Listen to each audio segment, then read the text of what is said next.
Captain Jake Morrison stood on the bridge of his ship looking out at the stars. The New Frontier was not a warship, but an exploration vessel. For 3 years, Jake and his crew had been mapping new star systems and making friends with alien species. His crew was small but good at their jobs. Lisa Park was his science officer, and she knew more about alien biology than anyone else in human space. Danny Rodriguez kept the engines running no matter what happened to them. Amy Collins handled all communications with Earth and the many alien governments they met. The galaxy was a big place with many different species living in it. The oldest and most powerful were the Zephyrians, who looked like living crystals and could communicate through light patterns. The Ethereals were beings made of gas who lived in the empty spaces between stars. The collective was millions of small creatures that shared one mind and could work together like a single organism. These 3 elder races had been running the galaxy for thousands of years. There were rules that everyone followed, even if they were never written down anywhere. The most important rule was one that the elder races whispered to each other but never said out loud. Never make the humans truly angry. The older species remembered why this rule existed, but the younger ones had forgotten or never learned. 50 years ago, there had been a war between humans and a species called the Zenthari. It started as a small disagreement over some mining rights on a distant planet. The Zenthari thought humans were weak because they spent so much time talking about peace and cooperation. They attacked 3 human colonies without warning. What happened next became legend among the elder races. Human ships appeared from nowhere and turned entire Zenthari fleets into space dust. Human soldiers fought for days without sleep or food, driven by something the aliens could not understand. The war lasted only 2 months, but when it ended, the Zenthari Empire no longer existed. After that war, humans went back to being peaceful explorers and traders. They built colonies on empty worlds and shared their technology with anyone who asked. Most aliens thought the stories about the human-Zenthari war were exaggerated. How could these friendly people who brought gifts and spoke softly be the same species that had erased an empire from existence? The Korvaxi Empire was one of the younger species that had grown powerful recently. They controlled dozens of star systems and their military was strong. Prince Vex Korvaxi was the heir to their throne, and he believed that might made right. He looked at humans and saw weakness in their kindness. He saw opportunity in their desire for peace. Jake Morrison knew nothing about Prince Vex or his plans as the New Frontier flew through space near the Outer Rim territories. They were conducting routine surveys of empty star systems looking for planets that might support human colonies. The work was peaceful and often boring, but Jake loved it. Every new world was a chance to discover something amazing. The first sign of trouble came on a Tuesday morning ship time. Amy Collins was monitoring communications when she picked up a distress signal. The cargo ship Mountain View was under attack near the Korvaxi border. The signal was weak and full of static, but Jake could hear the fear in the captain's voice. Then the transmission cut to nothing. Danny Rodriguez pushed the engines harder than he should have, and they reached the Mountain View's last known position in 6 hours. They found debris floating in space where the cargo ship should have been. Lisa Park ran scans on the wreckage and found traces of Korvaxi plasma weapons. The attack had been quick and brutal. There were no survivors. 3 days later, another human ship disappeared. The freight hauler Denver Express was carrying medical supplies to a new colony when it vanished near Korvaxi space. Again, they found only debris and the signature of Korvaxi weapons. This time there were signs that the attackers had taken the cargo before destroying the ship. The third attack happened while the New Frontier was investigating the Denver Express wreckage. Amy Collins intercepted a distress call from the passenger liner New York Star. Unlike the cargo ships, this vessel carried families, including many children. Jake ordered maximum speed toward the distress signal, but they were too far away. The New York Star's captain sent regular updates as Korvaxi warships closed in. The passenger ship tried to surrender, but the alien vessels ignored all communications. The last message Jake heard was children crying in the background before the signal died. When they reached the attack site, Jake felt something cold settle in his stomach. The debris field was larger than the others, and among the wreckage were pieces that had clearly come from passenger cabins. Lisa Park's scans detected organic material that had been flash frozen by explosive decompression. Families had been murdered for no reason that anyone could understand. Lieutenant Commander Ben Hayes was Jake's tactical officer, and the closest thing the new frontier had to a military expert. He gathered all the evidence from the 3 attack sites and sent an encrypted report to Earth Command. The data was clear. Korvaxi ships had destroyed 3 human vessels in what appeared to be unprovoked attacks. The cargo ships might have been simple piracy, but attacking a passenger liner with families aboard was something else entirely. Ambassador Helen Carter tried to handle the situation through proper diplomatic channels. She filed formal complaints with the Galactic Council and requested a meeting with Korvaxi representatives. The aliens denied any involvement in the attacks. They claimed that human ships had been violating Korvaxi territorial boundaries, and their forces had acted in self-defense. When pressed for evidence of these alleged violations, they refused to provide any. The Galactic Council was made up of representatives from hundreds of species. The younger races dominated the votes because there were more of them than the ancient elder species. Many of these younger races were afraid of Korvaxi expansion and did not want to anger such a powerful empire over what they saw as minor incidents. They recommended patience and further investigation. Jake Morrison received new orders from Earth Command. Human ships were to avoid Korvaxi space, and all trade with the Empire was suspended until the situation could be resolved.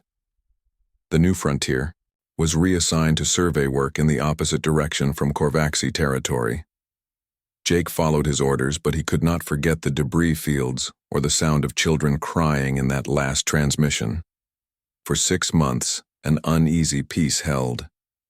Human ships stayed away from Korvaxi space and the attack stopped. Some people hoped that the crisis was over and normal relations could resume. Ambassador Carter continued her diplomatic efforts, but the Korvaxi refused to admit responsibility or pay compensation for the destroyed ships. Prince Vex Korvaxi was not satisfied with the current situation. His raids on human shipping had been successful but small. He wanted to send a message that would establish Korvaxi dominance over this region of space. He wanted the other alien species to see what happened to those who stood in the Empire's way. He chose his target, carefully looking for maximum impact with minimal risk. The target he selected was New Geneva Colony. New Geneva Colony was everything humans dreamed of when they first looked at the stars. The planet had blue skies and green forests with clean rivers running through valleys filled with wildflowers. 40,000 people called this world home, after spending 15 years turning empty land into farms and cities. Governor Steve Martinez had been there since the first landing, and watched the colony grow from a few prefab shelters into a thriving community. The colonists were families who had left Earth seeking a better life among the stars. They were teachers, and farmers and doctors and engineers who wanted to build something beautiful on a world where their children could run free under an alien sun. The main settlement of New Geneva City had tree-lined streets and parks where kids played after school. There were hospitals and schools and libraries filled with books from a dozen worlds. Dr. Kate Sullivan ran the colony's medical center and knew every child by name. She had delivered half the babies born on New Geneva and watched them take their first steps. The colony had become her whole world, and these people were her extended family. She could not imagine living anywhere else. The colony's defenses were minimal because New Geneva was far from any conflict zone. A small garrison of colonial marines provided security and maintained a handful of defensive weapons that could deal with pirates or raiders. Lieutenant Alex Thompson commanded the garrison, and his biggest worry had been keeping his men busy during the long, peaceful years. Prince Vex Korvaxi had studied New Geneva Colony for months before making his decision. The world was isolated and lightly defended. More importantly, it held families and children which would make the humans react emotionally instead of thinking clearly. The prince wanted to demonstrate Korvaxi power and break human spirit in one decisive blow. The Korvaxi battle fleet assembled in deep space far from any shipping lanes where their movements might be detected. 5 heavy cruisers and a dozen smaller vessels prepared for what their commanders believed would be a simple operation. They would strike fast and leave nothing behind that could identify them as the attackers. On the morning of the attack, Governor Martinez was reviewing plans for a new school when the proximity alarms began screaming. Long-range sensors detected, multiple ships dropping out of hyperspace at the edge of the system. The vessels were moving fast and their energy signatures matched Korvaxi warships. Lieutenant Thompson activated the colony's emergency protocols and tried to contact the approaching fleet. His transmissions went unanswered as the alien ships accelerated toward New Geneva. The garrison's defensive systems powered up, but everyone knew they could not stop a full battle fleet. Dr. Sullivan was treating a child with a broken arm when the evacuation sirens began wailing. Parents rushed to the schools to collect their children while transport ships scrambled to launch from the spaceport. The colony had evacuation plans, but no one had expected to use them against a military assault. The Korvaxi fleet reached New Geneva's orbital space and began jamming all communications. Prince Vex himself commanded the lead cruiser and watched the frantic evacuation efforts with cold satisfaction. He had no intention of allowing anyone to escape. This attack was meant to send a message, and messages required no survivors. Governor Martinez broadcast surrender terms from the colony's command center. He offered to hand over all colonial assets and submit to Korvaxi authority if they would allow the civilians to leave safely. The alien fleet responded by targeting the evacuation transports that were trying to carry families to safety. The first transport to die was the civilian freighter Hope's Dream, carrying 200 colonists, including 60 children. Korvaxi. Plasma beams tore through its unarmored hull and the ship broke apart in a ball of fire. There were no escape pods launched and no distress beacons activated. Everyone aboard died instantly. Dr. Sullivan watched from her medical center as more transports exploded in the sky above New Geneva City. She began moving her patients to the underground shelter beneath the hospital, while explosions lit up the horizon. The Korvaxi were not just attacking military targets, but bombing schools and residential areas where families were hiding. Lieutenant Thompson tried to coordinate a defense from his command bunker, but the colonial garrison was hopelessly outmatched. Their weapons could barely scratch the armor of Korvaxi cruisers, while enemy bombardment reduced defensive positions to smoking craters. His men fought bravely, but they were infantry soldiers, trying to stop starships with small arms. The orbital bombardment continued for 6 hours as Korvaxi ships systematically destroyed every building larger than a house. They targeted hospitals first, then schools, then any structure that might shelter civilians. The aliens were not interested in capturing the colony or stealing its resources. They wanted total destruction. Dr. Sullivan's medical center took a direct hit during the 3rd hour of bombing. She had been treating wounded children in the underground shelter when the building collapsed above them. Her last message to Earth was transmitted through an emergency beacon hidden in the hospital's foundation. The recording captured her voice trying to comfort a dying child before static drowned out everything. Lieutenant Thompson's garrison made their final stand at the colony's communications array. They needed to get word to Earth about what was happening on New Geneva.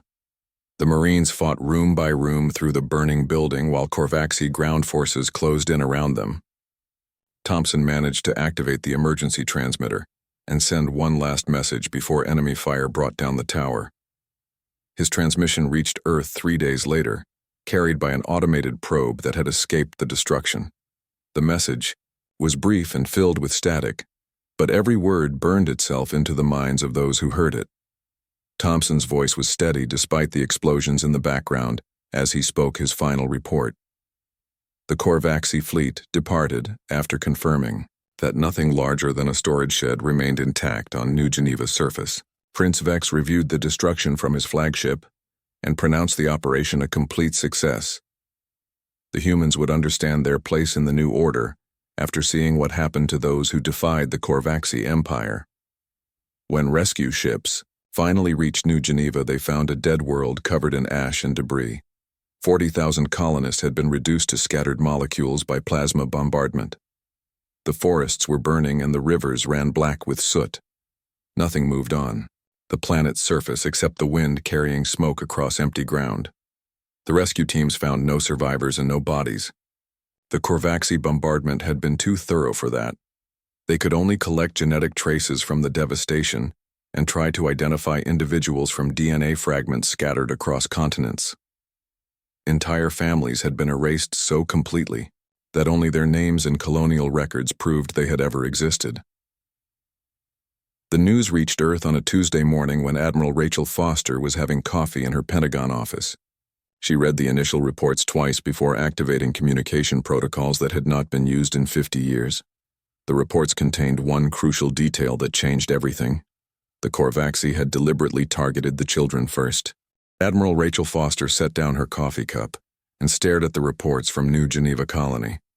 The words on the screen seemed impossible to believe, but the genetic evidence was clear. 40,000 human civilians had been murdered in a single day. The attack had not been random violence or a military mistake. The Korvaxi had deliberately targeted children and families while ignoring military installations. Foster had commanded human forces during the final years of the HFY War and knew what happened when humanity's protective instincts were triggered. She reached for her secure communication device and activated protocols that most people hoped would never be used again. Within minutes, encrypted messages were racing across space to every human colony and military installation. President Martinez received the Admiral's briefing while attending a trade summit with alien diplomats. He excused himself from the meeting and walked to his private office where he could speak freely.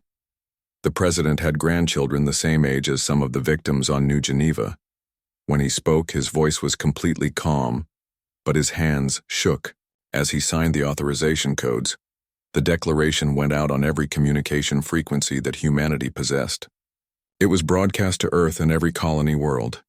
It reached mining stations and asteroid belts and exploration ships at the edge of known space. The message was simple and direct. The Korvaxi Empire had murdered 40,000 civilians, including thousands of children. Humanity was going to war. What happened next had not been seen in the galaxy for 50 years.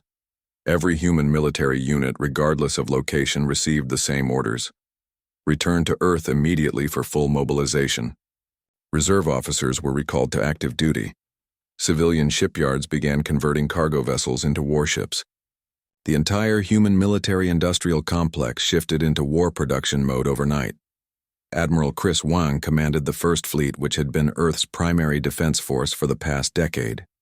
His ships were designed for patrol duties and showing the flag at diplomatic events.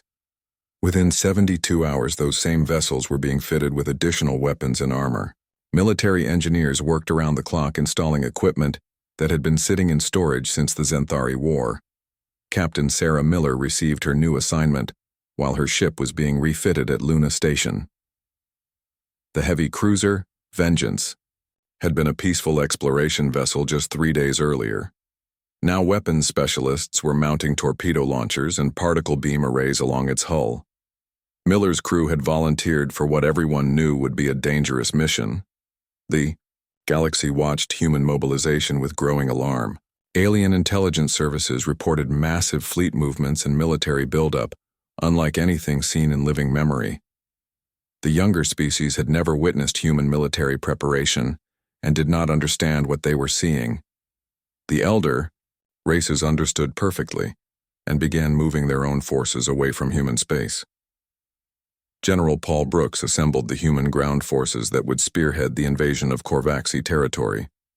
These were not regular army troops, but volunteers from every human military organization who had asked to serve in the assault units.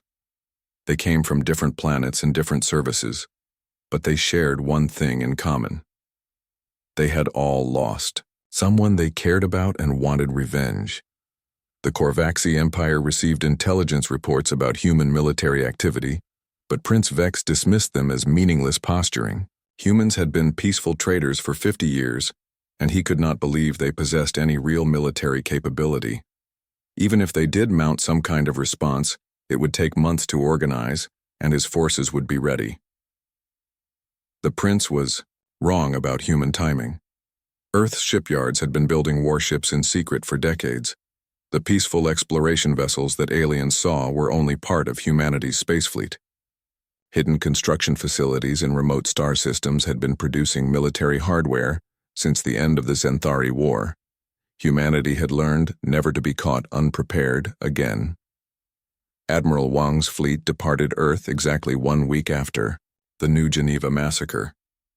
67 warships accelerated out of the solar system at maximum speed toward Korvaxi space. The vessels looked different from the exploration ships that aliens were used to seeing. These hulls were painted flat black and carried enough weapons to destroy small moons. The Korvaxi detected the human fleet when it was still 3 days away from their border. Prince Vex ordered his forces to intercept the humans at the edge of Korvaxi territory where his defensive advantages would be strongest. He commanded the largest battle fleet in Korvaxi history with over 200 warships under his personal control. The two fleets met in empty space near a red dwarf star that had no name on human charts. The Korvaxi formed traditional battle lines with their heaviest ships in the center and smaller vessels providing support on the flanks. They expected the humans to follow standard military doctrine and engage in a conventional fleet action. Instead, the human ships scattered like leaves in a storm and came at the Korvaxi formation from 17 different directions at once. Admiral Wang had studied every battle report from the HFY War and learned that humans fought best when they ignored military textbooks. His captains had complete freedom to engage targets as they saw fit. Captain Miller's ship Vengeance led the primary assault group straight into the heart of the Korvaxi formation. Her weapons officers had painted the names of New Geneva's children on every torpedo and missile in their magazines. The ship's hull carried similar inscriptions written by crew members who wanted the enemy to know why they were dying. The battle lasted 18 minutes from first contact to the destruction of the last Korvaxi vessel. Human ships moved with precision and coordination that seemed impossible for such a scattered formation. They appeared to know where every enemy ship would be before the Korvaxi commanders made their decisions. Weapons fire came from angles that should have been impossible and hit targets with surgical accuracy. Prince Vex's flagship tried to retreat when half his fleet had been destroyed, but human ships were already in position to intercept him. The Korvaxi prince sent surrender signals and offered to negotiate, but the human response was 3 torpedo salvos that reduced his vessel to expanding plasma. There would be no negotiations and no prisoners taken this day. When the battle ended, Admiral Wang transmitted a message to every Korvaxi military installation in known space. The humans were coming and resistance was futile. Any Korvaxi force that wished to surrender had 48 hours to power down their weapons and submit to human authority. Those who chose to fight would share the fate of Prince Vex's fleet. The galaxy learned that the old rule had been forgotten at great cost. Never make the humans truly angry. Never threaten their children.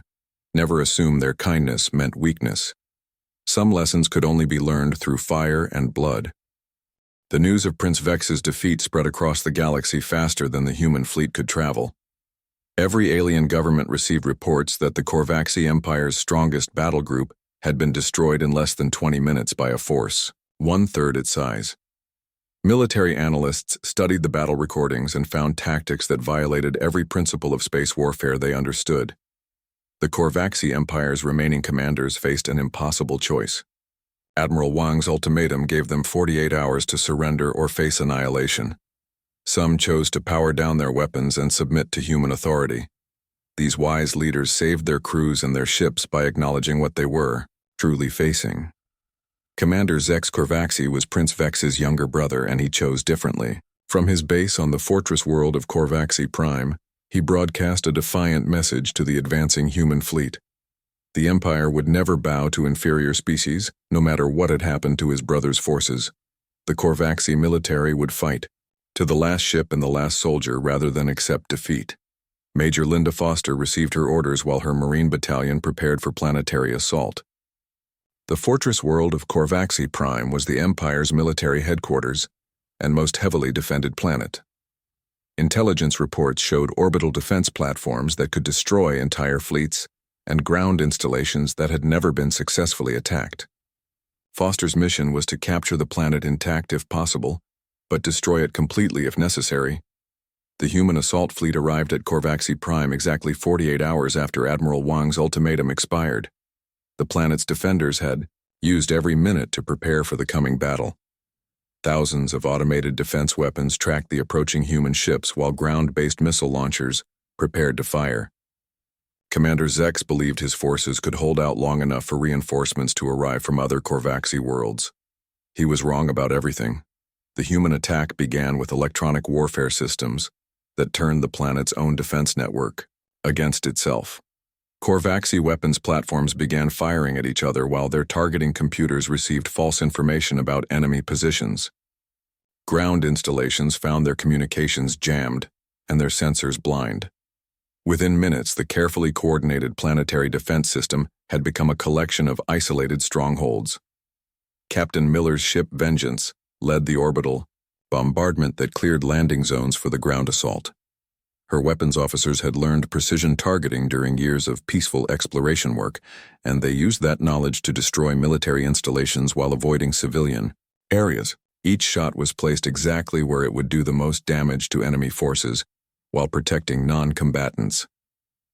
Major Foster's Marines landed in assault shuttles that came down like meteorites through the planet's atmosphere. The Korvaxi had expected conventional landing craft that could be shot down by surface weapons. Instead, they faced armored vehicles that punched through defensive fire and delivered troops directly into enemy positions. Foster's soldiers fought with equipment and tactics perfected during the Zinthari War. Dr. Alan Scott monitored Korvaxi communications from his position aboard a human intelligence ship. The alien transmissions told a story of complete military collapse as human forces advanced across the planet's surface. Korvaxi commanders sent desperate messages asking for reinforcements that would never come. Other fortress worlds were facing their own human assault fleets. The battle for Korvaxi Prime's capital city lasted 6 hours from the first landing to the final surrender. Foster's Marines did not fight like conventional soldiers but like predators hunting in coordinated packs. They moved through urban terrain with perfect knowledge of enemy positions and struck at weak points that Korvaxi defenders did not know existed. Commander Zex made his final stand in the planet's military command center, deep beneath the capital city. His remaining troops had sealed the blast doors and prepared to fight to the death rather than surrender. The fortress was designed to withstand nuclear bombardment and had enough supplies to hold out for months. Zex believed the humans would need to negotiate if they wanted to capture him alive. Instead, the humans simply turned off his power. Foster's engineers had mapped the command center's electrical systems during their assault on the city above. They cut power cables and disabled backup generators with surgical precision until the underground fortress went completely dark. Emergency lighting failed and life support systems shut down one by one. The mighty command center became a tomb with living occupants. Commander Zex's surrender came over a handheld radio powered by dying batteries. His voice was barely audible through static as he agreed to unconditional capitulation of all Korvaxi forces under his command. The transmission ended when his radio finally lost power, leaving him sitting in absolute darkness waiting for human soldiers to find him. The galaxy watched in growing horror as human forces systematically dismantled the Korvaxi Empire world by world. Each planet that chose to fight was conquered within days by assault forces that seemed to know every weakness in enemy defenses. Those worlds that surrendered were occupied by human peacekeeping troops who treated prisoners according to established laws of warfare. The hegemony was a minor alien power that had supplied weapons to the Korvaxi during their expansion. When human intelligence discovered this connection, Admiral Wang sent a simple message to hegemony space. All military cooperation with the Korvaxi Empire must end immediately, or the hegemony would be considered hostile to human interests. The hegemony's leaders chose to test human resolve by attacking a supply convoy carrying medical supplies to former Korvaxi worlds. They believed the humans were overextended and could not respond to threats outside their primary area of operations. The attack was carried out by unmarked ships that left no evidence of hegemony involvement. Captain Rick Johnson commanded the destroyer Retribution when it responded to the convoy attack. His ship arrived at the battle site while hegemony forces were still salvaging cargo from the destroyed supply vessels. Johnson's weapons officer was a veteran of the New Geneva investigation who recognized the energy signatures of weapons that had killed human civilians. The engagement lasted exactly 4 minutes and 12 seconds. The hegemony task force consisted of 6 warships including a heavy cruiser that outgunned Johnson's destroyer. None of them survived long enough to send a distress signal. The Retribution's weapons were designed for surgical strikes against precisely targeted weak points rather than the massive bombardments favored by most military forces. Admiral Wang received Johnson's report and immediately dispatched strike teams to every hegemony military installation within range of human forces. The message was clear and simple. Anyone who supported the murder of human civilians would face the same fate as the Korvaxi Empire. There would be no warnings and no second chances. The hegemony government surrendered within 12 hours of the convoy attack. Their military commanders had seen what happened to the Korvaxi and understood that resistance meant extinction. The galaxy learned another lesson about the new rules of warfare. Human mercy was not weakness, but it was also not unlimited. The Korvaxi Empire surrendered on a cold morning 3 weeks after the New Geneva massacre. Commander Zex Korvaxi broadcast his final message from a prison cell on his homeworld, where human guards watched him around the clock. His voice was broken and tired as he spoke words that would be remembered across the galaxy for generations. The empire that had murdered 40,000 human civilians no longer existed as a military force.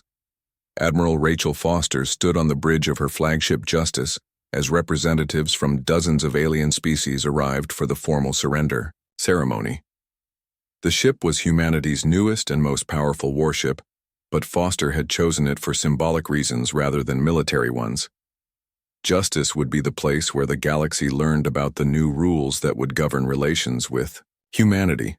The surrender ceremony was broadcast live to every world in known space. Alien leaders watched from their government centers while ordinary citizens gathered around communication devices to witness something that had not happened in 50 years.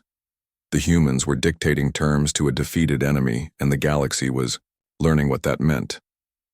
Foster's terms were read aloud by Captain Jake Morrison, who had returned from exploration duty to serve as the Admiral's aide. The Korvaxi Empire would be completely disarmed, and their military forces disbanded forever. All weapons of war, including spacecraft capable of carrying armaments, would be turned over to human authorities. Former Korvaxi worlds would be governed by human administrators until new civilian governments could be established. The financial terms were equally harsh. The Korvaxi would pay reparations to the families of New Geneva victims for the next century. Every child murdered on that peaceful world would be remembered through scholarships and memorials funded by Korvaxi resources. The aliens would rebuild what they had destroyed and support the survivors of their aggression. But Admiral Foster's final condition shocked the assembled alien representatives more than all the military and economic demands combined. Any species that targeted human civilians would face immediate and total retaliation without warning or negotiation. This was not a threat or a promise, but a statement of natural law, like gravity or thermodynamics. Ambassador Helen Carter addressed the Galactic Council for the last time as humanity's official representative to that body. She had spent years trying to build peaceful relationships with alien species through diplomacy and compromise. The New Geneva massacre had shown the limits of such approaches when dealing with species that saw kindness as weakness. Carter's final speech was brief and direct. Humanity had come to the stars seeking friendship and cooperation. They had offered trade and technology and cultural exchange to anyone willing to treat them as equals. Some species had accepted these offers and built profitable relationships with human colonies. Others had chosen to test human resolve through violence against innocent people. The results of those tests were now visible throughout former Korvaxi space, where human peacekeeping forces maintained order on dozens of worlds. The lesson was simple enough for any species to understand. Humans were peaceful by choice, not by nature. They preferred cooperation to conquest, but they were very good at conquest when it became necessary. Carter announced that humanity was withdrawing from most galactic political organizations, including the Galactic Council itself. Human representatives would maintain diplomatic relations with individual species, but would no longer participate in large multilateral forums, where aggressive powers could hide behind collective decision-making. If alien governments wanted to deal with humanity, they would do so directly and honestly. The withdrawal was not complete isolation. Human merchants continued trading with species that had maintained friendly relations throughout the crisis. Human explorers resumed mapping new star systems and making contact with previously unknown civilizations. Human colonies welcomed alien visitors and immigrants who came in peace and followed local laws. But the galaxy had changed and everyone understood the new reality. The elder species began updating their diplomatic protocols and military doctrines to reflect what they had always known, but younger races had forgotten. The Zephyrians distributed historical records of the human-Xanthari War to their allies, along with detailed analysis of recent human military operations. Captain Jake Morrison returned to his exploration duties aboard the New Frontier, but his ship now carried heavier weapons and additional security personnel. The peaceful survey, missions continued, but every human vessel in space was prepared for combat if necessary. The galaxy had proven that some species could not be trusted to honor peaceful intentions. Dr. Alan Scott published his analysis of Korvaxi psychology during their final battle. The aliens had genuinely believed that humans would negotiate rather than fight when faced with superior numbers. They had not understood that some actions crossed lines that could never be uncrossed. The murder of children had triggered responses built into human nature through millions of years of evolution. The reconstruction of former Korvaxi territory proceeded under human supervision, but with significant alien participation.